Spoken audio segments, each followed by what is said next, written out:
Good afternoon. A very good afternoon, ladies and gentlemen. I'm Xenia Fernandez, and on behalf of the Economic Times and the Aditya Birla Group, I'd like to extend a very warm welcome to all our esteemed guests today. Thank you very much. Well, the Economic Times Young Leaders B-School edition, presented by the Aditya Birla Group, is really a platform for recognizing and rewarding India's most promising final year students. This national talent hunt, ladies and gentlemen, seeks to identify and, of course, celebrate young leaders from India's most premier B-schools even before they step into the professional world. Almost 36,000 management students signed up for the first 3 editions of the ET Young Leaders B-School program, of which only 62 really made it to the list. Now, the 2017 edition of this program received an overwhelming participation from close to 16,000 final year students from B-schools across the country. Now, these students underwent assessments both in terms of online tests and a case study across 3 phases. Today, we have 51 finalists who were interviewed by some of India's top business leaders. And very soon, we will announce the lists of the Economic Times Young Leaders B-School Edition 2017. So, ladies and gentlemen, can we have a thunderous round of applause for all these amazing finalists, for so much effort that you've put the past few weeks? Absolutely incredible. Well, it's time for me to introduce you to our esteemed panel for this afternoon's discussion, ladies and gentlemen.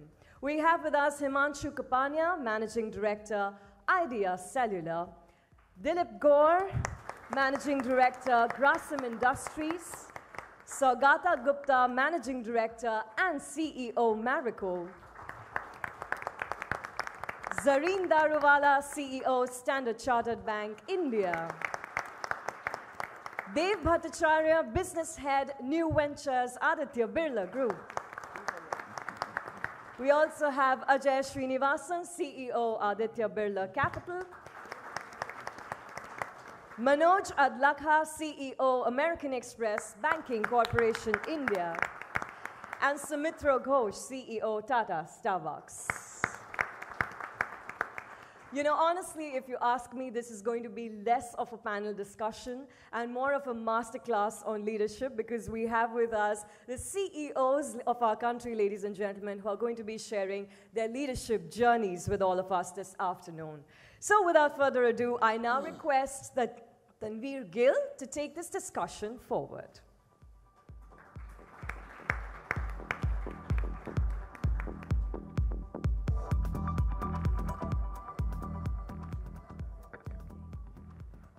Thank you very much. Good afternoon and welcome to this Leadership Masterclass. As already laid out, they are the brightest as well as the sharpest minds from corporate India. So having a panel of 8 esteemed leaders, well, this afternoon couldn't get better for all of the participants who've come down from across the country. Now, you know, Leadership Masterclass, that just sounds very broad, but we'll try and make it very, very specific so that once you go from this session today, you take away some lessons that'll help you through the course of your lives. I want to start with the lady in pink who's looking lovely, to talk about really what she learned in today's session, interacting with all the students. So Zareen, let's have it from you. Just as a warm-up question, what was your key takeaway? Because I remember saying this last year as well. This is not only a learning experience for the students, this is also a learning experience for the panelists and for the CEOs. So what was your takeaway from the interactions you had today? Yeah. So I think we had a panel of, most of the candidates had work experience. So really, I think what we found was that a lot of them had work experience, and then we asked about why they chose to do MBA. And I think their ability to connect their choices in life was quite a good revelation. Second was we could actually probe on the strategic agility of some of them, and to me leadership is all about strategic agility. The third takeaway for me was about the kind of multiplicity of things that today's kids are doing. It's not one thing, they have 5 other passions. So even on the extracurricular side, it's not one thing. Somebody had literary, somebody had mountaineering, and how they brought those mountaineering lessons to real life, those kinds of things were quite interesting. Lots of takeaways, and another good takeaway for me today was about honesty. Like, we had somebody in the panel who was a lady and was working in a manufacturing kind of setup, and she admitted that it was not easy to manage blue-collared workers, so she would use her male colleagues. But I thought, to me, honesty and acknowledging your limitations and trying to get over that, those are good leadership lessons. So. Ajay, let me start off with you as well. What were your key thoughts post this interaction, post this, it was almost a 4 to 5 hours grueling session since morning. I think the first thing is it's a very tough job, because like you said, there's 16,000 of these really bright people from which you select 51 who are really the top of the tops. Then having to make a choice amongst the top 10 to select 4 or 5 people is really an unenviable task, and I think all of us have been through that ourselves. I think I was struck by how much you can fit into a page actually, because all these guys have a single sheet CV and the font size varied a lot, I think, depending on how much they needed to do to fit into that page. But it's tremendous how much people is to fit it in one page. Exactly. I think that was obviously the instruction. So the obvious way to do it is to reduce the font size. Yeah. So there were many people who had got a lot. But it's really amazing how many things people are doing these days. I mean, if I go back to what I was doing at their age, clearly not doing half as much as what these people are doing today. So tremendous breadth of experience in terms of work experience, extracurricular activities, and obviously these people are really smart at what they do in academics itself. So I think congratulations to the entire bunch, really a wonderful bunch of people, and wish you all really the best in whatever you choose to do. Well, we could have a round of applause.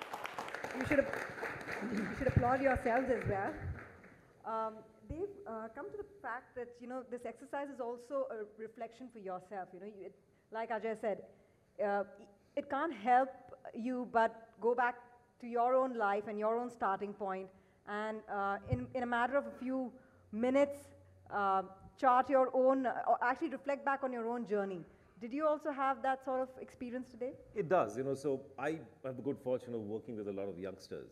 So my need is to meet youngsters and try and understand what are they thinking, how are they thinking, and the kind of focus that youngsters have nowadays. Like Ajay was saying, we were so unfocused. I don't know about unfocused. I was very unfocused.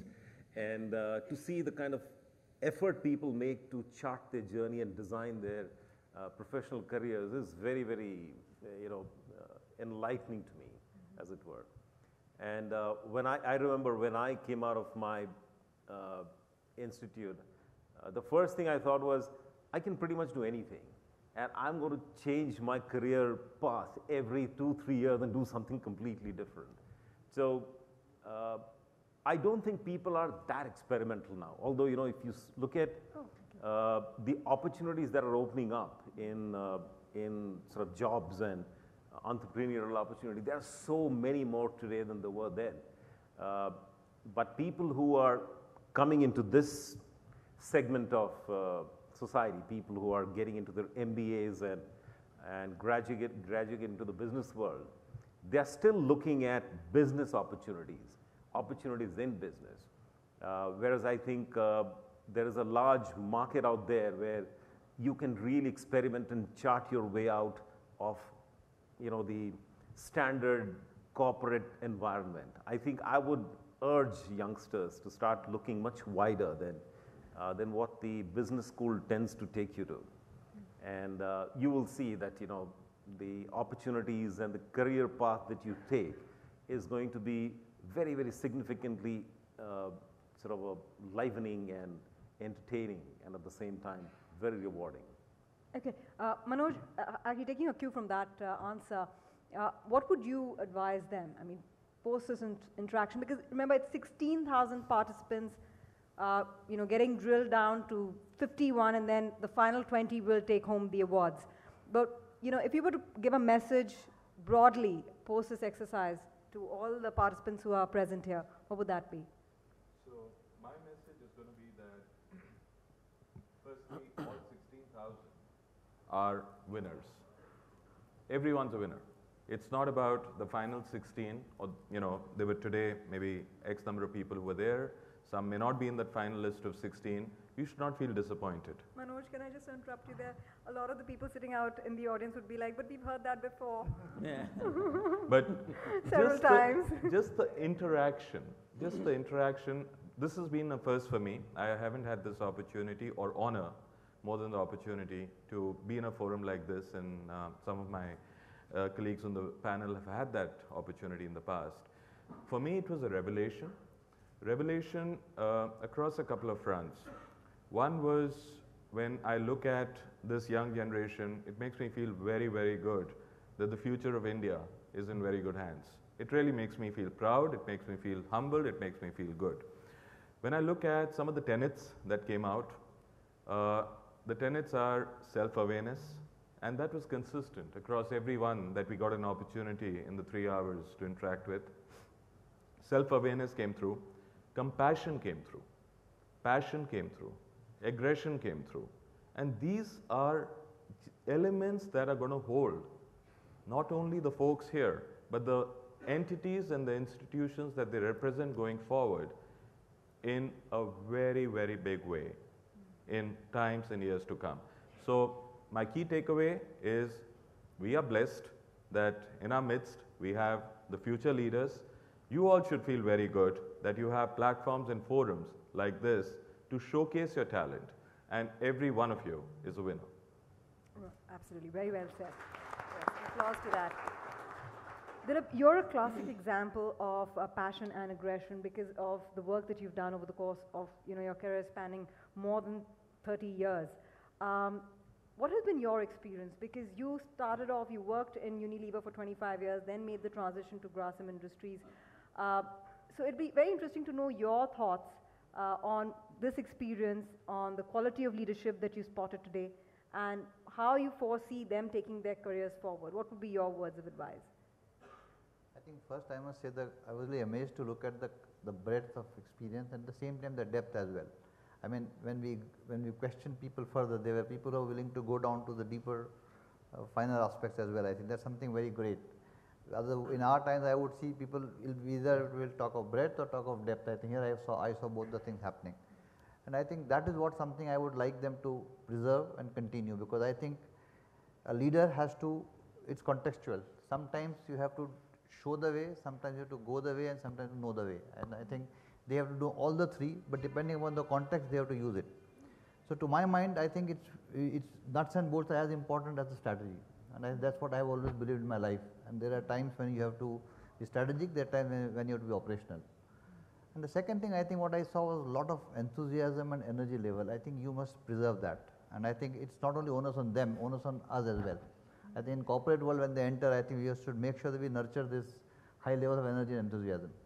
And I think that is something which will make a winning combination. As you rightly said, we are fortunate to have talent like this. It's our job in the corporate world to nurture this talent and grow this talent. Yeah, oh, absolutely. Himanshu, that brings me to my next question for you, which is, you are in a sector where, you're facing challenge every single day. You open the newspaper and you're like, okay, there we go again. There's some news or the other regarding your sector, which may demotivate you, may make you question the position that you are in. So how do you combat that? Because like Dilip said, this is a long journey. You need to keep yourself energized for the long haul. How does one do that? So all the stress which media is projecting, I think the creation of a media, it's not real. So you have to wait. You can wait in terms of opportunities or challenges, and which you will face on an everyday basis. Let's look at mobility. 1.2 billion people use mobile services for voice. India is building world's second largest infrastructure for broadband, and India is going to go digital. Only the elites and knowledge workers today use broadband services. 4 years down the line, almost every Indians are going to use are going to use digital.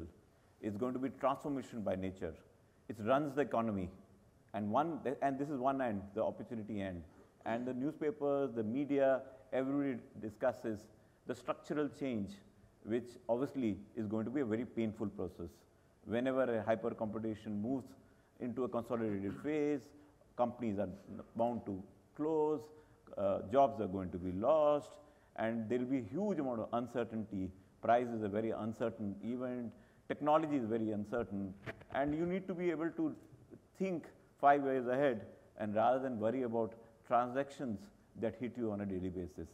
So the ability to be able to visualize and see what future holds for you is as much important as to be able to be driven by today's transactions or what is hitting your operations. And if you're clear where the final direction and goal is, obviously it's not going to be a painless process, it's going to be a painful. And this is not the first time telecom industry has had, this is the third wave of disruption, and we're very much used to it. And as a CEO, you have to live by fire and sleep by fire. That's the part and parcel of it. Fight fire. Yeah. No, but the journalist in me is compelled to push you all for examples and anecdotes from the journey that you have made to reaching the point that where you are today. Because for all the participants, right, this is picture perfect. And we know that life is only perfect in pictures, not in reality. So, Shogato, let's start off with you. Perhaps a challenge that really made you sit up and take note of where life is taking you and kind of got you to reboot the direction in which you were going.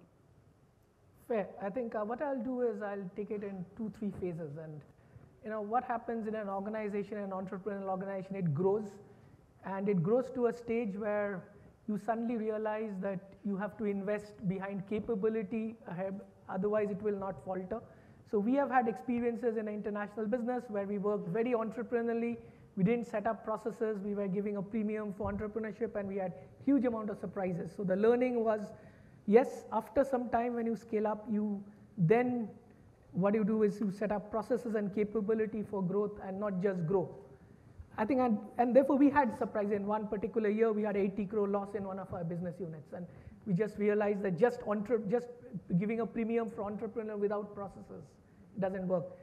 I think the second thing is then you shouldn't go the other way. When you start setting up processes, governance, and you say that how does your founder's mentality or entrepreneurship goes down. And so therefore the second is how do you perfect a balance. I think what did that do for you personally, Shogato? I think managing polarities. So I think biggest learning for me is managing the short term with the long term, managing agility with excellence, and managing, I think, empowerment with governance. So the fact that in the earlier days you could manage one, and I think it's always you are, as long as you are dabbling both together. And I think managing polarity is the biggest thing in today's world. And the second thing is, biggest learning for me has been, and the organization has been, that what gets you here will not get to the next place. So next level. And today, for example, digital is an opportunity more than a disruption, and anybody can disrupt. In our sector, Patanjali has shown how disruption can come from anywhere. So I think just because you have just as mutual funds have the disclaimer, yes, that past performance is not an indicator, I think it's relevant for anybody, it's relevant for individual and relevant for everybody, I think. Yeah, I think disruption is the most abused word right now. Sumitra, coming to you, 100th store has opened in India. Congratulations. Thank you. That's great going. But Shogato made this point about multitasking, and for you, I think it's primary right now to ensure that yes, the store rollout is great and hits the target, but also there's profitability for each of the stores. So how do you manage that? I mean, it's great. One aspect of your business is going great guns, right? So the rollout has been as per plan, and I think you must be better, even outperforming on the targets laid out. But the profitability side. So what are your thoughts on multitasking and managing 2-3 objectives in one go? I think it comes down to managing your short-term goals with your long-term goals and making sure you have enough balance as well as focus on both. And anytime you lose sight on either of those, you may end up making decisions you regret. And even if you end up making a few of those decisions, as long as you learn from them, it's great to take it from there and move forward. But I've found managing your stakeholders, managing the expectations, and always balancing the long-term vision of what you're trying to accomplish as the main goal, and making sure people are very comfortable and understand that is where, when you think about profitability and store count and all those types of pressures that you may see, has to be in balance. No, but talk a little bit more about that, managing stakeholders, right? So they are saying, yeah, you're rolling out so many stores, 100th store in India, people love the Starbucks coffee. How do you manage stakeholders? You know, because it's about having different channels of communications at one point in time and ensuring that everybody's on board with that one objective. And at the end of the day, it's all about the bottom line. I guess you just described my job. But at the end of the day, number one, you have to have great results. So if you have great results in what you have in front of you, you earn the credibility with your stakeholders to make different types of choices, investments, risk, et cetera. So number one, the short-term piece really delivers on, are we performing, do we see progress? And then based on that, does everyone see the future you see? And your ability to communicate that and build a consensus around what you're doing. And then I've always found it's a great point for young leaders. Once you have a track record of great results, you'll be able to take the most risk you'll ever been able to take, and people will trust you. So performance is always the most important. No, performance is definitely always most important, but they've looking at new businesses, because you know you essentially spot the starting point, right, for new businesses. And what if you go wrong at the start? Because it's really about identifying ideas and knowing the potential of those ideas. You may not always be right there. Yeah, startups is always, you know, there's the word risk is inherent in a startup or anything that you start off. And you have to be prepared for a risk managed way of going forward. And there are a lot of things that the environment imposes on you in terms of risk mitigation, etc. There are things that you bring into the picture. But I think diligence is one of the most important things. So that is number one.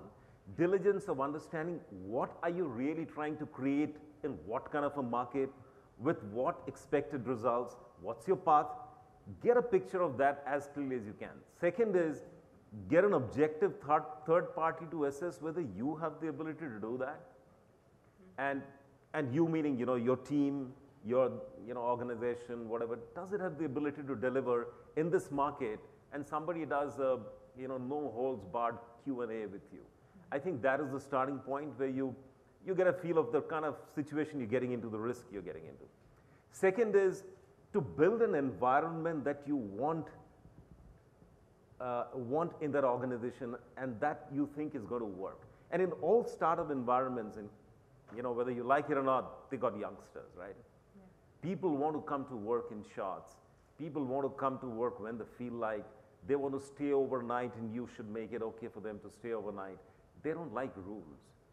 So how do you create an organization where rules are not thrown on your face, procedures and things like that are not constantly pushed at you? Observe discipline, observe this, you're not observing that, you're not observing that. So we have learned to do this rules and procedures in the background. So what you're doing is you're going to have fun. You're going to have a creative, innovative environment where, you know, there are no holy cows. Anything is questioned. Anybody can be questioned. You can come and sit on the desk and talk to a senior, and people do that, right? People just come and plonk on your desk and talk to you. So initially, you know, first of all, I had to roll up my sleeves and say, I'm not going to wear full sleeves. I'm not going to wear black shoes, and I'm not going to wear jackets and ties at all. Secondly, you don't look down and talk down at anyone. So these are all sort of basic things that we have had to learn in startups. But then, you know, when youngsters want to come into business, then the thing that you have to tell them is that do a little bit of diligence before you start what you're doing, and then be open to criticism and open to learn from people with gray hair or no hair. They bring something on this table called wisdom and age, you know, take it.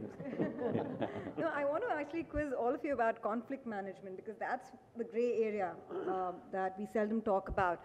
But Ajay, you know, you've taken your company public, so congratulations on that. That really, you know, lays ground for what we traditionally define as success. Right? You're running a successful conglomerate, which is kudos to you. But at this point in time, you know, one would also want to take a step back and be, okay, I've reached this point. Now, where do I go from here? So you go to the drawing board and you chart the course for the future, but there's also, you can't help it, there is also a sense of complacency that can step in. I'm not saying that that may necessarily be the case all the time, but as you keep bettering yourself, there is a point where you're like, okay, let me just, chill for a while. Does that happen? I mean, how do you kind of continuously push yourself after every target has been achieved or every milestone has been achieved?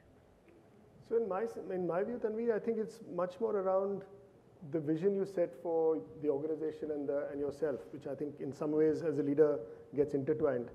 If that goal and that vision is more near term and around events and milestones, like you say, then you tend to stop, you tend to look complacent, you tend to get very satisfied with where you are. But I'll go back to the point Himanshu made about 1.2 billion Indians, looking at mobile services. I think it's the same with financial services. Every Indian is a potential consumer of financial services, either has money, wants to do something with it, or needs somebody to give them money so that they can meet their requirements. When you have an opportunity and a dream as big as that, then I think an event like a listing of a company is really a nice milestone to celebrate, but really a very small part of a very large journey. And I think the minute you get that perspective and you realize how far the road ahead is and how far the journey you have to travel, then I think the perspective hits home very soon. So you celebrate and you get back to work very quickly because you realize there's so much more to do. Oh, absolutely. Dilip, I want to talk to you about, the varied businesses that you have managed through the course of your career. You also manage businesses in countries like Egypt, Malaysia, Philippines. You have done businesses which are not traditionally, fancied by many, which is technology and finance these days. Cement, copper, carbon, specialty chemicals. These are hard businesses, very core to economic activity in manufacturing. How did you make the transition, because I'm sure it may not have been an easy one, from Unilever to Grasim Industries, and what did it teach you? Yeah. I think it's a very good question. See, if I look back in my journey, I have changed 2 companies but 15 industries. And all of them are chalk and cheese. I mean, from a soap and a detergent and a food to copper and cement, it has been absolutely very, very varying. But the underlying hasn't changed. I always say, your boss wants you to make highest profit, your customer wants you to pay the lowest prices, and you want to realize the maximum value. So at the end of the day, if you close your eyes, all businesses are safe. So what is the mantra? The mantra is you have to understand where do you create value in whichever business you go and where you destroy value. So I think if you know 2 or 3 areas where you are creating value and where you are eroding value. As a CEO, you have to focus, be very clear. There is no point getting bogged down with the domain knowledge. Domain knowledge is very easy to get these days. What is important is how do you leverage the knowledge and how do you convert that into monetize the knowledge. So give us an example if you could. Yeah. I know I'm pushing you to I'll recall tell you some. A simple thing. When I moved from Unilever to Malaysia, I was running a palm oil business. And I had never seen a palm oil refinery in my life. But Unilever used to operate a small little distillation column to refine palm oil. And I remember it was a small column giving some amount of output. When I went to Malaysia and I asked my people, they said, sorry, we can't improve performance because this column is limiting. I'm not able to produce more out of this column. I checked with my Unilever friend that from a 1 meter column, how much you produce? He said, I produce 5. When I applied the same formula, I was doing half here. So it was only about benchmarking. I said, if those guys can deliver 5, why can't you deliver 5? And that changed the game overnight. So with 0 investment, we could double the profitability. So I think it's about cross-industry learning. Sometimes when you don't know an industry, it helps you. So you can ask very naive questions. And those naive questions and benchmarking give you a performance improvement. So I think every business, what I have tried to do is create a dispassionate benchmarking. And you have to accept that you are not doing well. Even if you are doing well, there is something more you can do. Yeah. And that spirit keeps you going.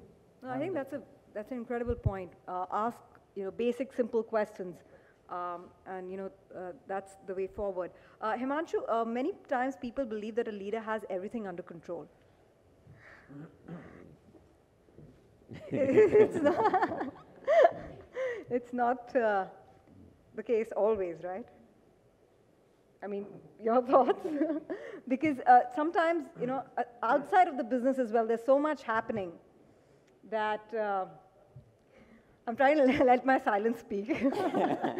That, you have to really push yourself to say, look, I'm doing my best, and I'm doing what is best for the company, I'm doing what is best for the team. I think telecom is very visible, and it's easy for you to ask this question, but you are absolutely right.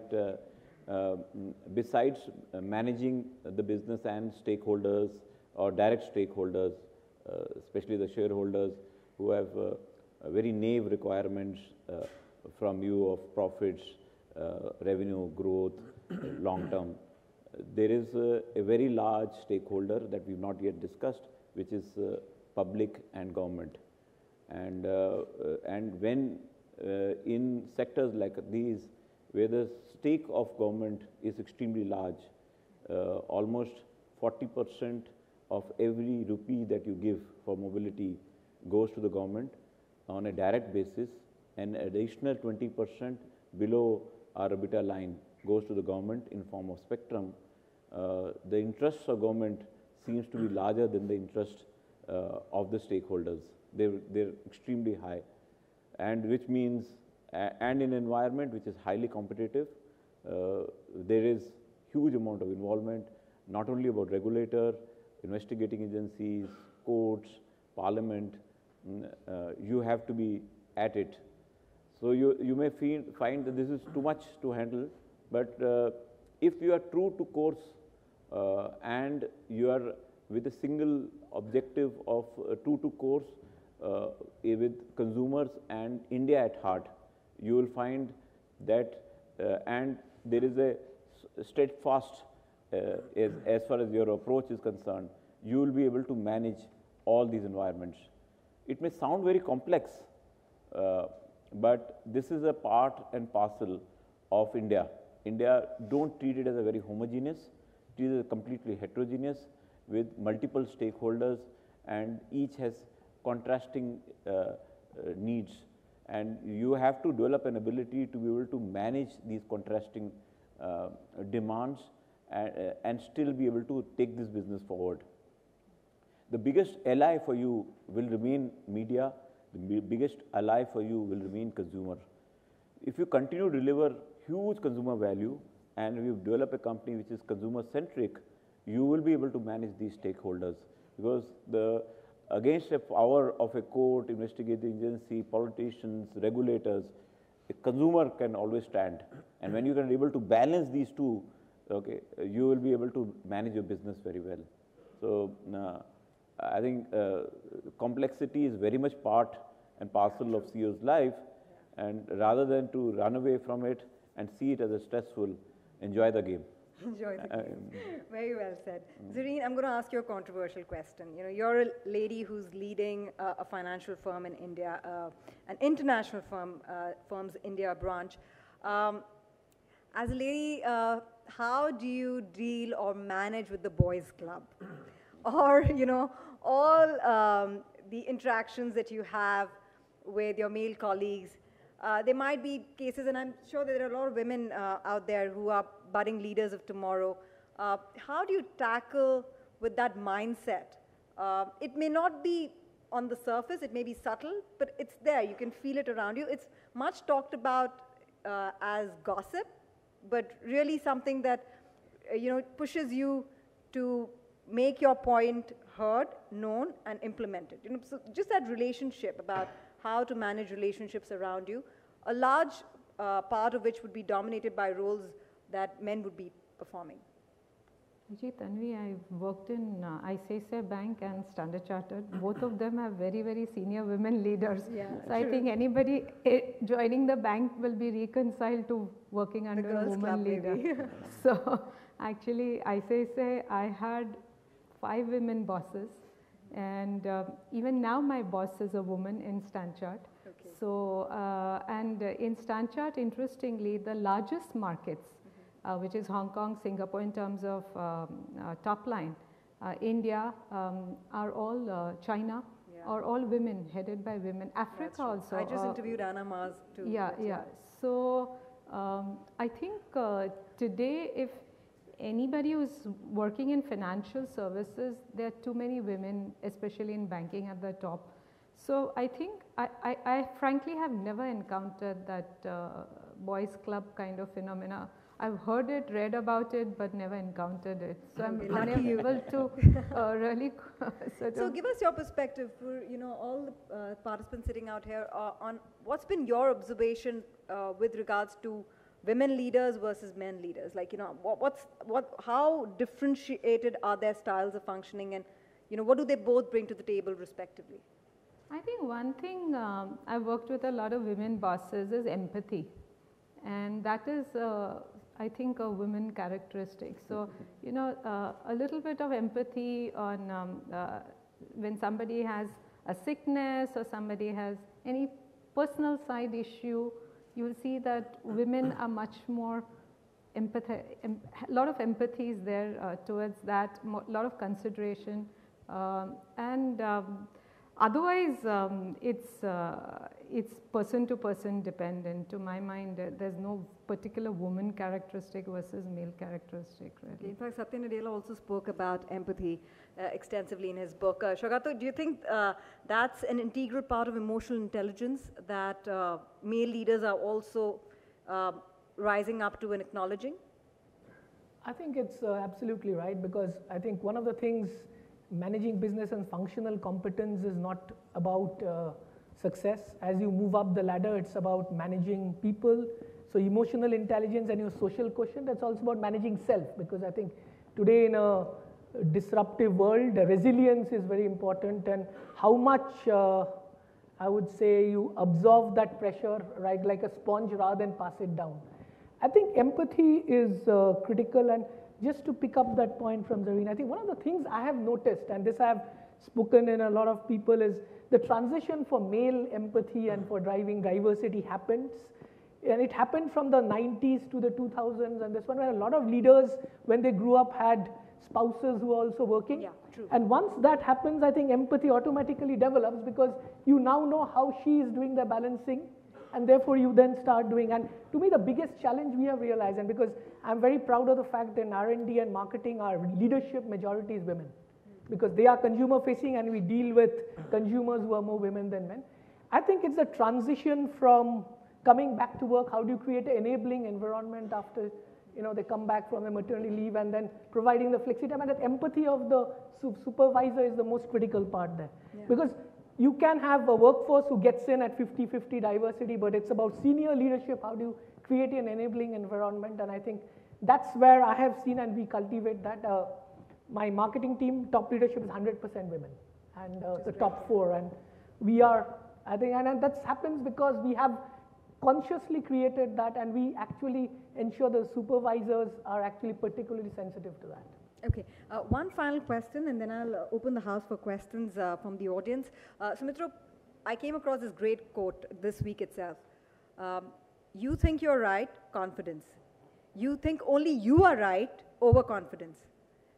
How do you kind of combat that? Because as a leader, especially in a growth company where there are multiple strategies, there are people who are advising you all the time, and then you have your own gut instinct to go by with as well. So how do you balance between the two? I think the greatest skill set any leader has is its ability to listen, as well as to adapt and understand, first and foremost, the people that work for them, and then secondly, the customer. And I think there's been lots of case studies when you see people that assume they know what either their people believe or think, or the customers, and don't really listen, that success doesn't happen. So I think it's making sure that you have key points of listening and actually instituting processes that ensures that you're going to get that voice. Manoj, you took over the India operations of Amex. Same question for you, because when a new leader is appointed, right, power politics kicks in, whether you like it or not. Equations change, the way people behave with you, it changes, especially, the initial few months. And while you would want to focus on work and, the future growth strategy of the business, you're also handling a lot of those equations internally and at a personal level. So how do you kind of keep the balance so that you're confident, but you don't become overconfident, and, you listen to the right people at the right time to make the right decision?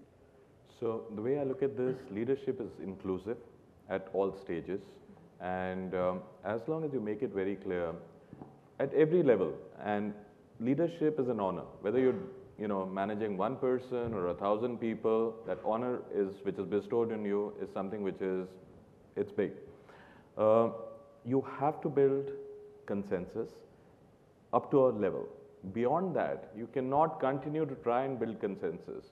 decisions have to get taken. And you have to let people know that this decision is getting taken with these facts on the table.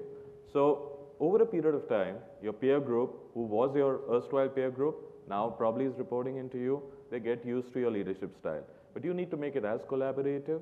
You don't start saying, look, I'm the boss and, you know, I was your peer, now I'm your boss. It's all about working together, but making it very clear who has the decision rights. Okay. Apologies to the audience. We won't have time for a quick Q&A with you, but I'll end then with punchlines coming from each one of you. And I call it punchline because it really punches you and gets you going when you're down. I know you would want some time to think about it, but Sumitra, can we go with you, your punchline? Whenever I'm having a bad day, I go to my stores and watch how our customers and our people that work there respond, and I have a much better day. Okay. Manoj? For me, I actually just said this.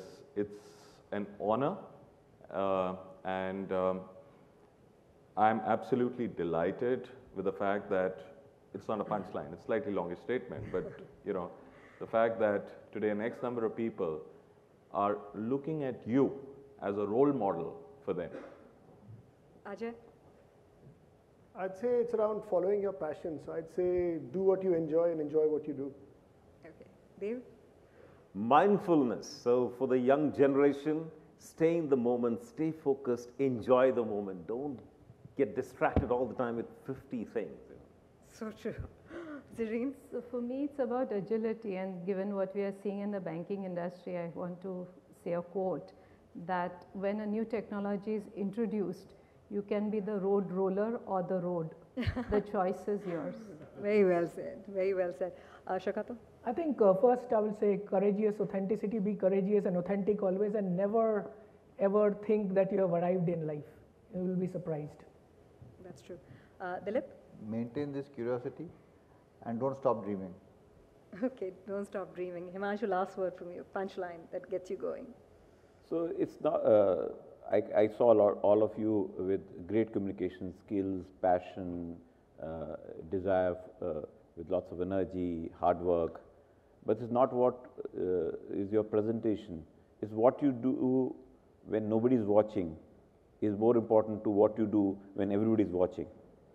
Because I give a much higher marks to character than only all these elements, because it's for any ambitious person, all of this is there.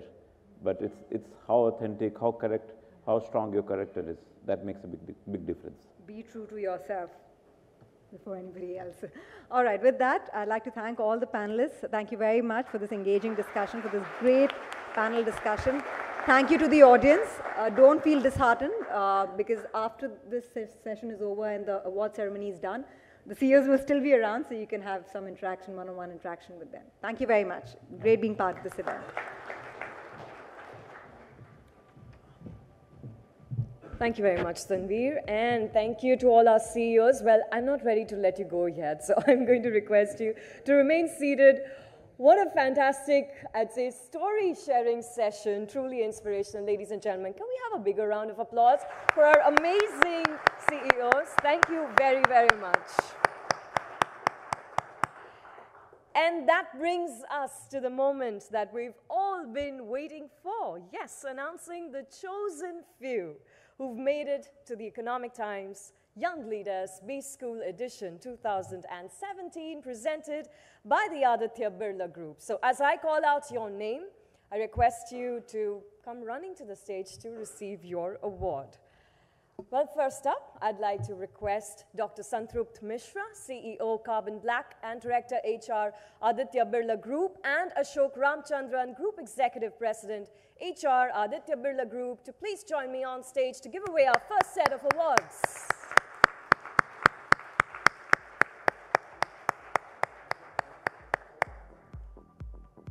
Thank you, sirs, for joining me. And here we go with our first winner. It is Ashna Malhotra from IIM Indore.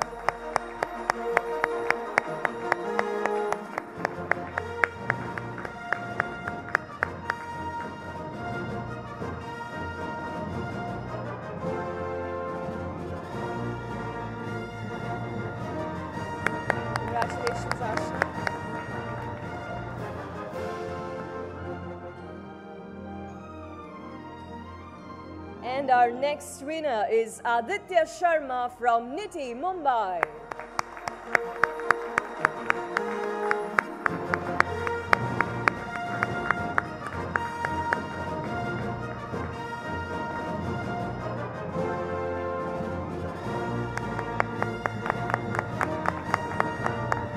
And next up we have Adityesh Mitra from IIM, Bangalore.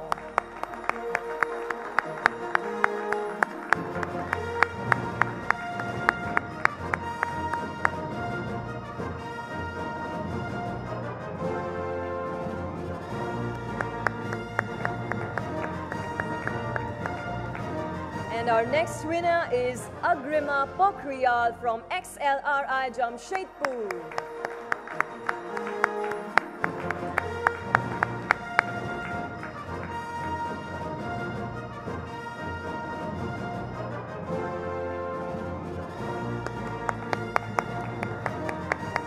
Fantastic, and thank you very much, sirs, for doing the honors. Thank you.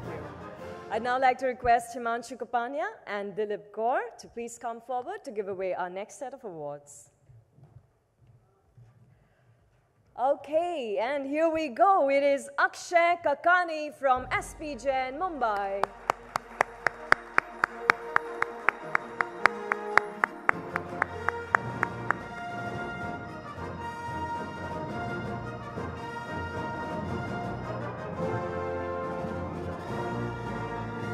And next up we have Alok Sheth from XLRI Jamshedpur.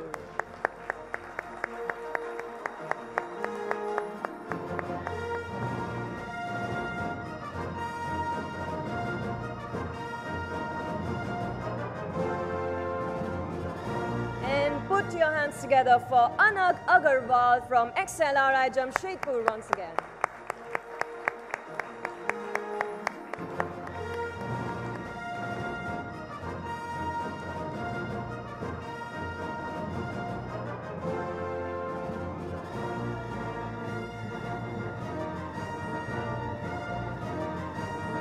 And our next winner is Apurva Agarwal from ISV Hyderabad.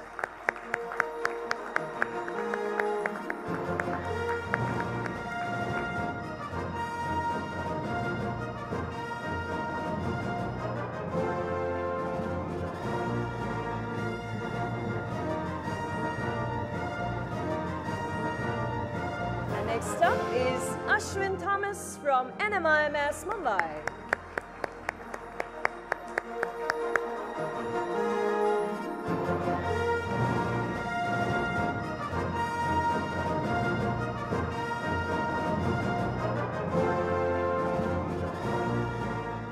Fantastic. Thank you so much, sirs. You may please take your seat. And now I'd like to request Zareen Daruwala and Saugata Gupta to kindly step forward to give away our next set of awards. Please. Okay, and here we go. It is Devpriya Jagannath Jadhav from NITI, Mumbai.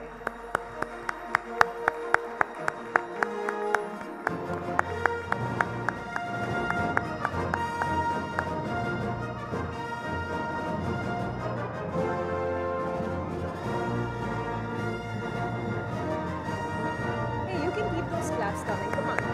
There's no restriction. And let's hear it for our next winner, Divya Kalakuri from JBIMS Mumbai.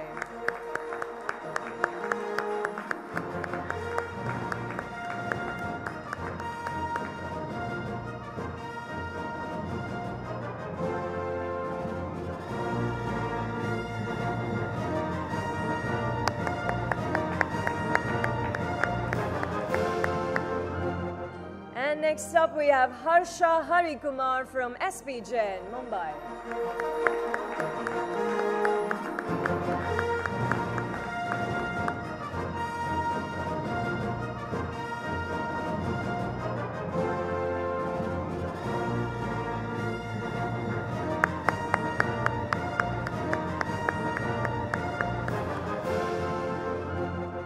And our next winner, ladies and gentlemen, is Himanshu Bhatia from IIM Lucknow, who is not in the room because he's currently on an exchange program, but many congratulations to Himanshu.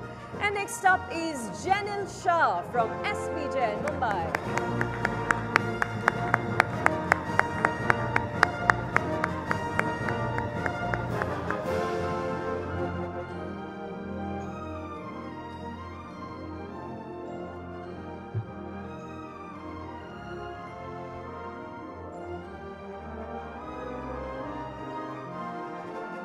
Thank you very much, ma'am and sir, for doing the honors. You may take your seat. I'd now like to request Ajay Srinivasan and Dev Bhattacharya to kindly step forward to give away our next set of awards. Thank you. Okay, our next winner, Mimo Srivastava from ISB Mohali.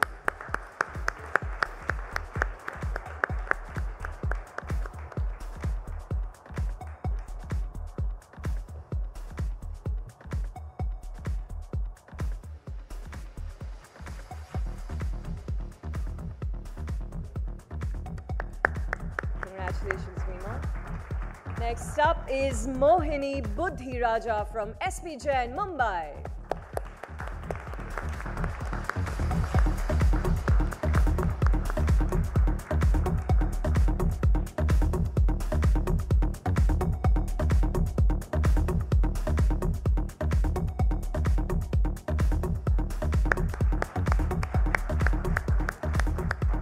And our next winner is Navneet Kaur from ISB Hyderabad.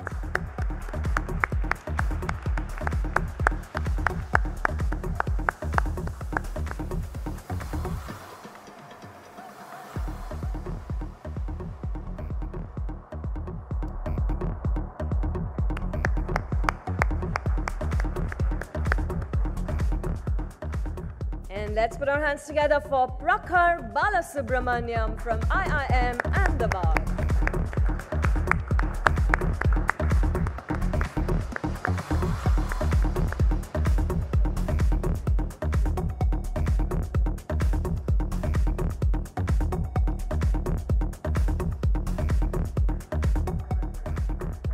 And our next winner, one more to go, is Radhika Padmanabhan from JVIMS Mumbai.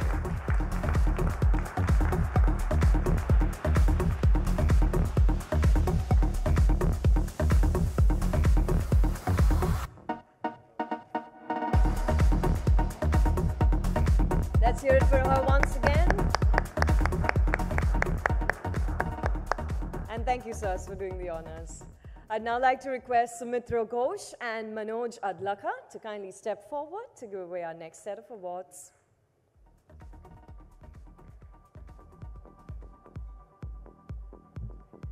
Do you want to take a seat? No, that's fine. You good? Okay. All right, here we go. Rochisman Datta from IIFT Kolkata.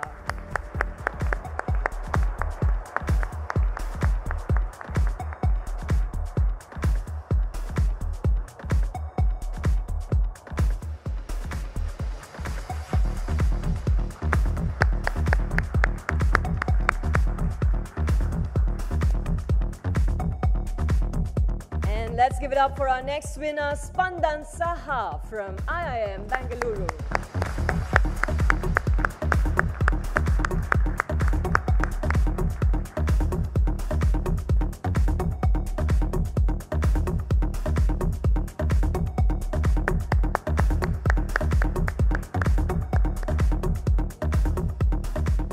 Counting down to our final two, it is Tushar Garg from NITI, Mumbai.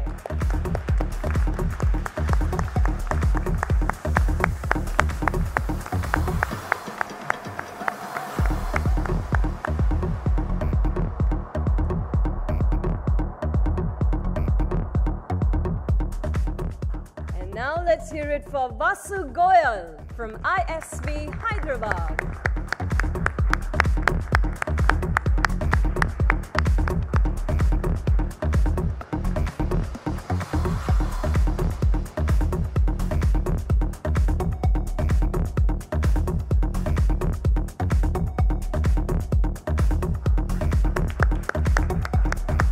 Thank you very much, sirs. And ladies and gentlemen, time to give a thunderous round of applause to all our winners of the 2017 edition.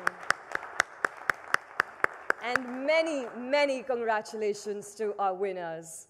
With that, it's my cue to invite on stage Pooja Agarwal, Head of Young Talent at the Aditya Birla Group, to kindly address us all. Ladies and gentlemen, let's welcome her with a round of applause.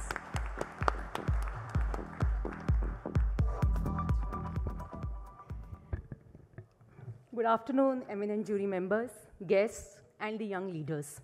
I truly feel honored and privileged to be in this gathering of some of the best achievers of this country.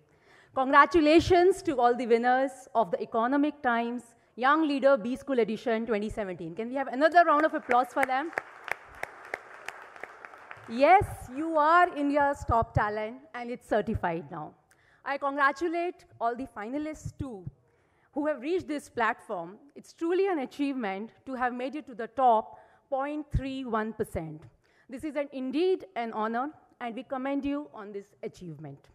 The ETYL B School Edition was launched in 2014 to encourage and identify young leaders who will be stepping into professional corridors. This is in line with our group's philosophy of building versatile Gen Next leaders by providing challenging and varied opportunities to participants early in their careers. We indeed believe that young people can take on significant responsibilities early. This is exemplified through numerous examples of young leaders holding important and impactful roles across the group. As it is often said, the journey of 1,000 miles begins with a single step. Young leaders, you have already taken that giant leap towards charting out a bright future for yourself and an inspirational path for others to follow. As shared by our jury members here, it's critical to have your own toolkit, as shared by Ajay Srinivasan, as advised by him. You also need to keep revisiting your goals in life in this fast-paced environment. You may stumble and fall at the beginning of your career, but it's your persistence that will make you taste success. So guys, just go forth and set the world on fire. Wish you best for your future endeavors. On behalf of Aditya Birla Group, I thank all our jury members who have partnered with us in this initiative.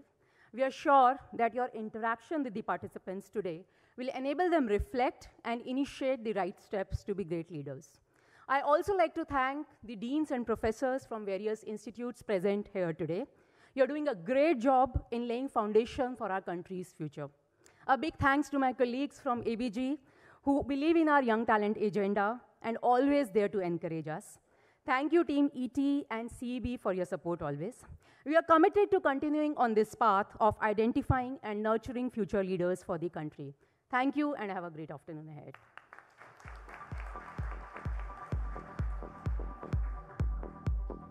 Thank you so much, Pooja.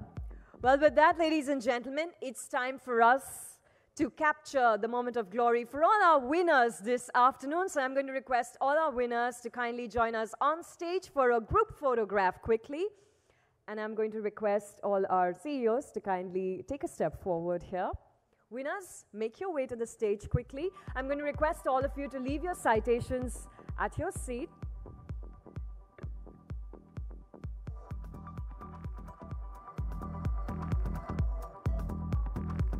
I'm going to request all our dignitaries here to kindly join us for the group photograph.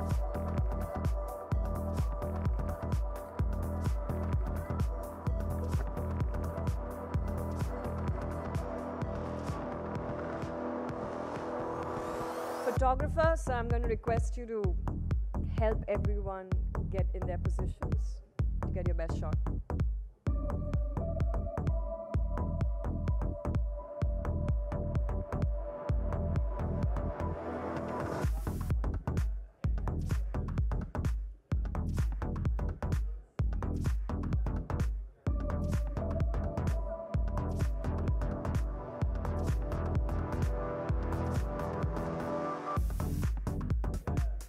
All right, and as we capture this moment, I'd like to take the opportunity to thank each and every one of you for gracing this event with your presence.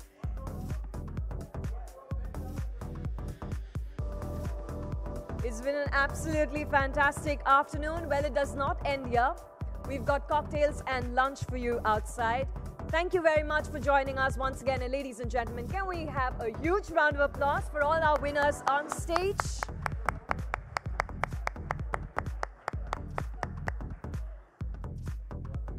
One very important announcement as well. Finalists of this phase are requested to collect their certificates from the registration desk outside. Thank you.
All right, we've got our best shot. Once again, many congratulations to all the winners, ladies and gentlemen. Thank you for being present here once again. Cocktails and lunch have been served. I'm Xenia Fernandez signing off. Have a great afternoon. Thank you.